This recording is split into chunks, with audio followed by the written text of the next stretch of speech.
Բարև ձեզ, ես Անուշիկ Առաքելյանն եմ Վրաստանից, 17 տարեկան եմ, ապակա իրավաբան, իհարկե ուզում եմ սովորել իրավաբան, որպեսզի հետո հայոց հարցը վեր բարձրացնեմ։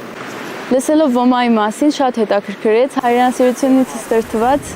եկա եւ ուզեցի մասնակցել։ Եվ շատ գոհ եմ, տպավորված եւ շատ բան փոխվեց թե հոգեպես, թե ֆիզիկապես իմ մեջ։ Ամենատպավորիչը, որ ես հասկացա, որ ստեղ իմ կեսն է, իմ սրտի կեսը ստեղ է։ Ու այն մարդիկ ինձ շատ հարազատ են, իմ ազգը, իմ հայերը, ու ես ամեն վայրկյան պատրաստ եմ իրենց մեջքին կանգնած եմ։ Գիտելիքներ ստացել եմ,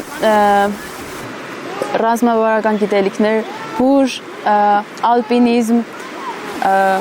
մարտական գիտելիքներ եմ ստացել նաև, որը որ ինձ նաև հետագայում կարող է պետք գալ, քանի որ ցանկացած պահին մենք չենք կարող կանխագուշակել, թե ինչ կարող է լինել մեզ հետ։ Ամեն մի ստացած գիտելիք ցանկացած էլ պետք է գալու։ Նաև ինքնավստահություն եմ ստացել, ուժ եւ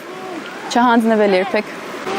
Ամենադժվար պահերը հենց հարմարվելն էր սկզբից, քանի որ առաջի անգամ էր, ու ես մտածում էի չեմ կարող։ Բայց հետո որ անընդհատ ինձ ներշնչում էին չհանձնվել ու առաջ նայել, սկսեցի այլ կերպ նայել ու սկսեցի մտածել, որ պետքա պայքարեմ, չհանձնվեմ, այսինքն կամքի ուժը։ Հետո ինձ ընկեր Սաշը ասեց, որ կարևոր չի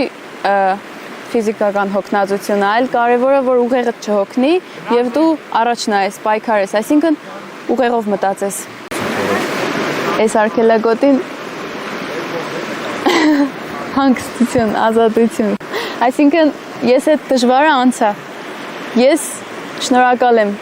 իմ ուսուցիչներին։ Ես աղջիկ լինելով հանդերձ ուզեցի մասնակցել։ Եվ հիմնականում կասեմ, որ կարևորը ռիսկն է ու կարևորը չվախենալն է։